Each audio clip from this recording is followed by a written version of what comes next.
Hi everybody, Bob Giglio, back in my shop again.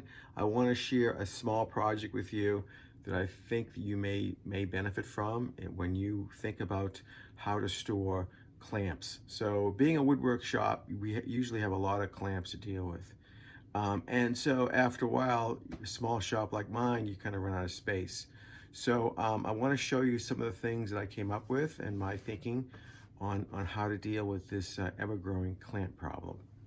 Here is my solution up to this point. It's worked well for me. I made a nice rack like you see, and I can store a number of clamps on this nice rack against my wall where I really don't have a lot of activity. So it's okay if it comes out somewhat. So it's right next, sandwiched in with this end cabinet here. So, and then you can see I have a nice bench here, cabinet here for my power tools and nailers and everything. So, here's the problem. This has been working for a number of years, but over the years, by project, I accumulate more clamps. And so now I need to store, in addition to these, all of this.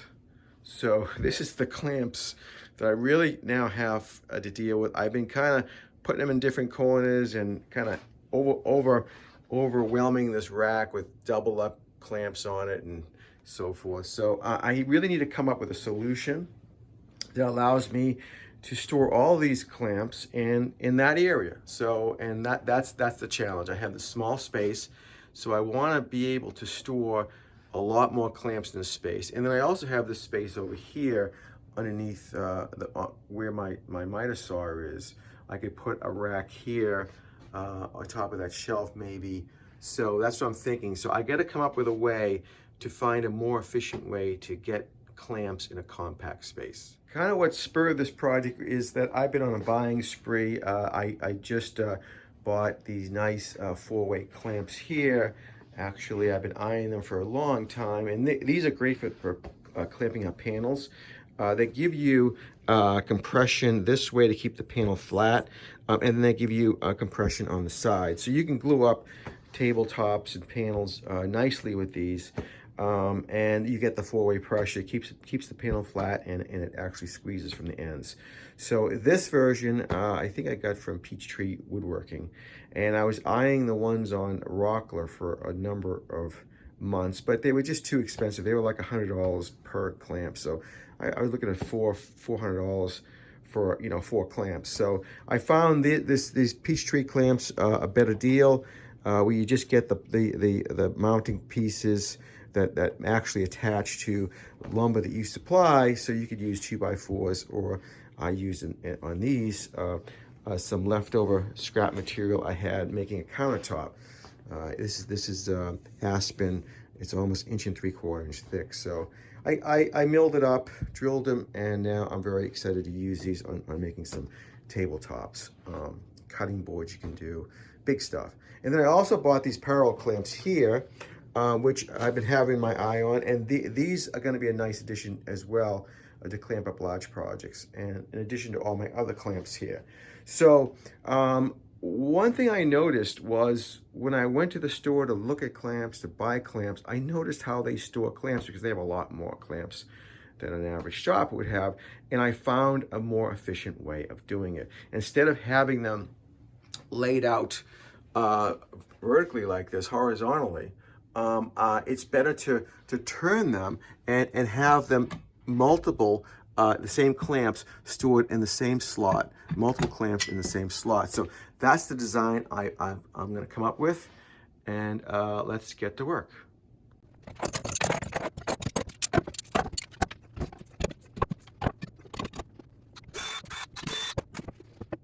So after looking at a lot of different ideas online and looking at some commercial systems that you can buy for hundreds and hundreds of dollars, and not getting exactly what I wanted, you know me, I decided to do it myself and make it custom.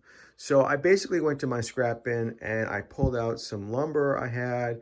Most of it was 3/4 inch birch or maple faced plywood. And what I came up with was a cleat design where I'm just going to use these cleats here. What I did was I did a rabbet, as you can see here. I rabbeted the back side, the top back side of this piece of 3/4 inch plywood. I think this is birch faced. And I also did it over where the miter saw is, just with a piece of pine I had laying around. Again, you can see I rabbited just to give me that notch in the back, only on the top. The others are just, the other end is side is butt. And then what I do is I came up with these brackets. And what I like about the design is they're totally adjustable and flexible. And they're sturdy enough so you can take the weight of the clamps, you can see. And you can see all sorts of different shapes and sizes that I made, and just to customize it for the different types of clamps I had. C clamps would take a different bracket than, say, a pipe clamp or a bar clamp. So, and I'm going to show you how this all goes together. But one of the nicest features on this design I came up with is that these are totally adjustable. So basically, the way they work is they just fit into the dado. The way they fit together, it's just a hanging notch design. So the rabbit allows a dado. So basically the construction of a typical brace is that I have a top plate where I dadoed out the 3/8 inch top of this rabbit. And then I reinforced it with a backer here and a brace here, where the top plate sits on top. And everything is glued and nailed. And I put 2 coats of poly and everything. So the nice thing about it is it just slips right like that. And you can take another one like this, and then you can slide them around. You can adjust them. And if I felt like the weight was very high and I want to secure it, I could always just put a couple of screws into this cleat here to secure it and give it extra strength. But I don't think I'm going to need to do that initially. So what's nice about it is, as you can see here, they're very adjustable, and I can adjust the width based on a particular clamp I want to support. So, and I also did a design where it's just basically just the cleat, or sorry, it's just a support bracket that then fits into here.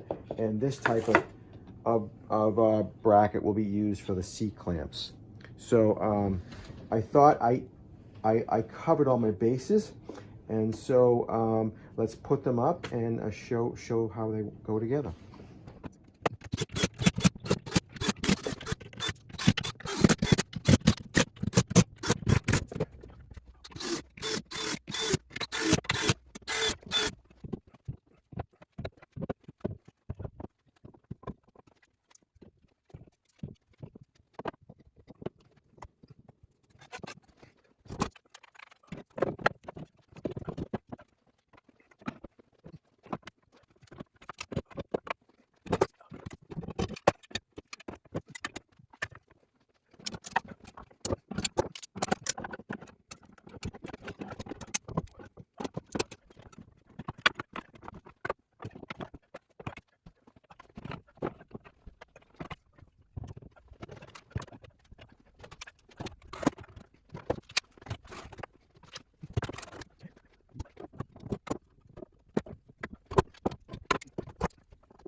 So I'm pretty happy with the way it came out. Some of the details I want to show you is, as you notice, all the brackets are a little bit different.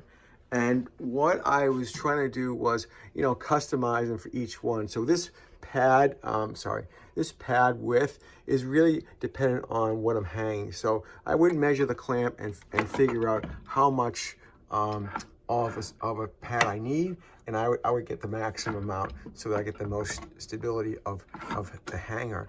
And on the back side, you notice how there's a tab here on the back side. I also would adjust the width of this tab to make sure it was wide enough to support that. A good special case would be up here, where I have a pad, as you see on this pipe clamp, and the back side of it is a little bit elevated because of the thickness of the pad. So what I did was I actually added some more material here. I added another piece of 5mm plywood to cause that step to occur and keep the pipe clamps straight, hanging down.